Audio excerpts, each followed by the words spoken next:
Welcome back to Blizzard Abroad. Today I want to talk about the Plantation Bros and why they need to stop trying to shame men who choose to travel or live abroad. To understand a plantation bro, we first have to understand the antithesis of a plantation bro, which would be a passport bro. So let me define what a passport bro means.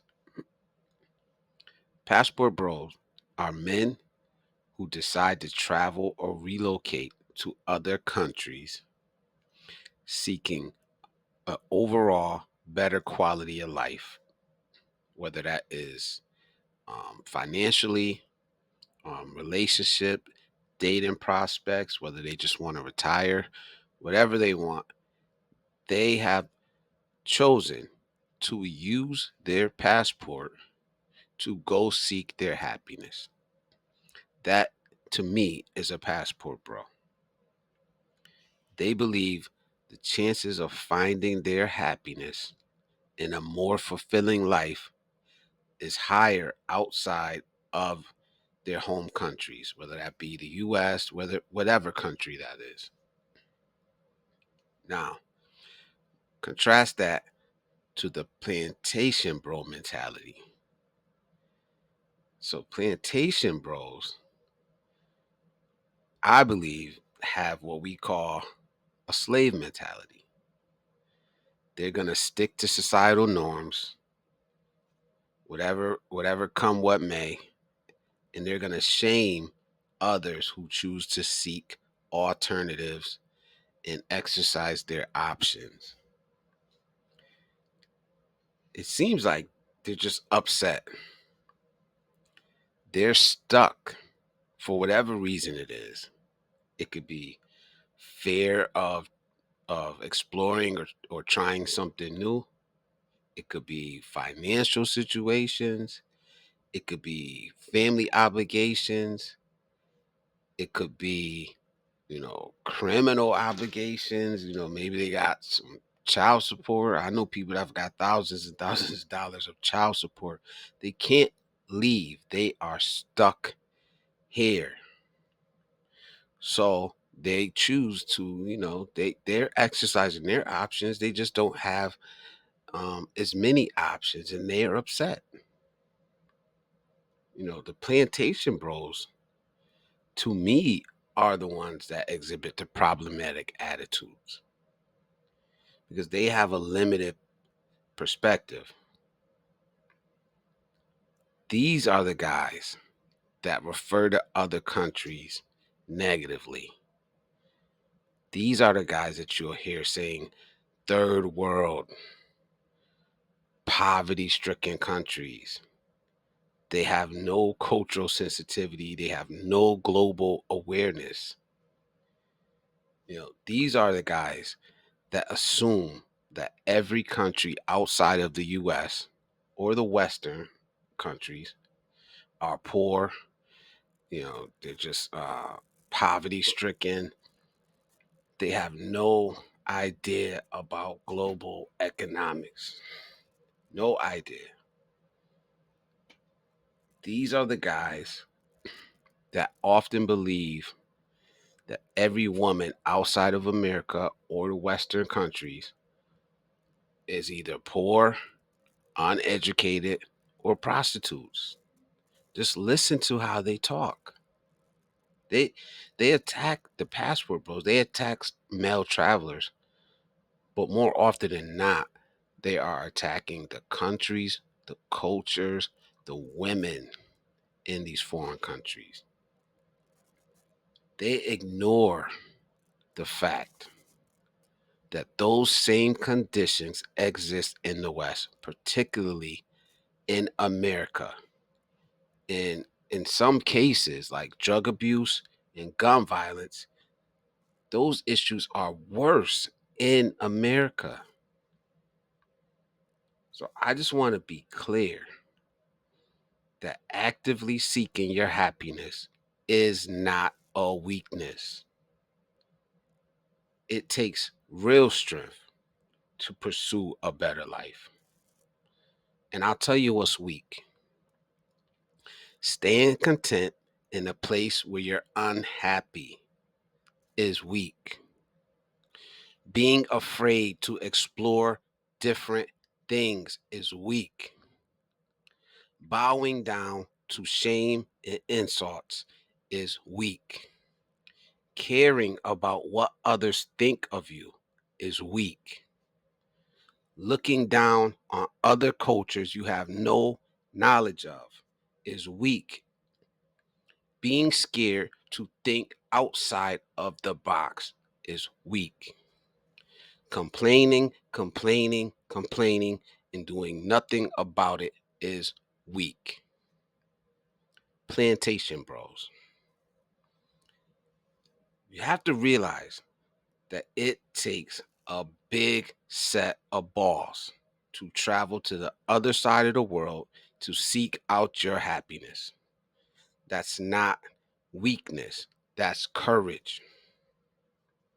Stop shaming the passport bros. Stop shaming people in general that want to travel outside of the US, outside of Western countries to seek their happiness, no matter what it is. No matter what it is, as long as they're staying within legal boundaries, you have no right to shame another person for pursuing their happiness. It's a personal choice.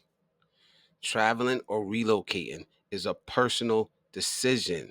It's not for everyone.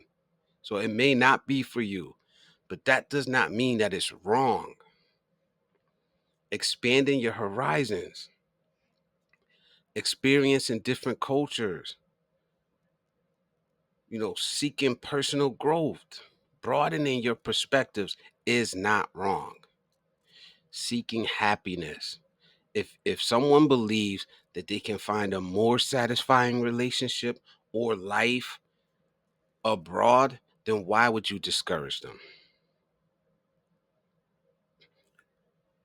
Also, we need to understand that every traveler is not traveling with the same motivations. They're not having the same experiences. They don't come from the same backgrounds. They don't have the same histories. So it's unfair to lump everyone together and just call them this name and assume that they're weak. The critics will argue that men in particular are traveling to exploit women in other countries. They'll ignore the fact that men are opening businesses abroad. Men are just generally just retiring abroad. Some men are of the LGBTQ community. Are they exploiting women? Some of these men are traveling and they end up meeting a woman and they get married. Some are traveling for the specific purpose of getting married and they find their wives and they live happily lives. A majority of these are not showing you their lifestyle. They're not on the internet. I would say 1% of people that travel, probably less than 1% of people that travel abroad, move abroad, are on YouTube, are YouTubers or vloggers. It's a very, very minuscule percentage of the people that are leaving the West and traveling abroad. But even if these men are traveling for relationships, most of them are seeking genuine connections, not just easy relationships. You know, every woman in these countries are not poor, uneducated. That is a small minority. Women in these countries are often well educated and they share the same values that these men are seeking. So if men can travel and find compatible partners, we have no right to shame them. And you have to start realizing that there is a great big world out there outside of Western countries, outside of America. There's a lot of people in this world, billions of people in this world who live outside of the West. Some of the education levels in some of these countries surpass those in the US in certain fields. There are thriving economies and growing middle classes in many nations around the world. So to wrap this up, I just want to say, if you choose to stay in your country or explore opportunities abroad, it's a personal choice. So instead of shaming others, we should focus on understanding different perspectives. And we need to start respecting people's right to make individual decisions. Plantation Bros, you need to recognize that your limited worldview and your failure to open your mind is your problem, is your weakness. You're weak. I would suggest that you do what you need to do to fix whatever situation you're in. Get your passport and travel. Go see for yourself. See the world. We have to remember that there is a great big world beyond American borders. True strength lies in the courage to pursue your happiness, wherever that is. So to my travelers, we can't let these people shame us. We can't let them scare us. We can't let them pressure us. Their ignorance cannot hold us back from exploring wherever we want to, from finding whatever makes us happy. So I want to know your thoughts on this topic. Let me know in the comments below. Don't forget to like, share, and subscribe because that will help this channel grow. Until next time, Blizzard Abroad.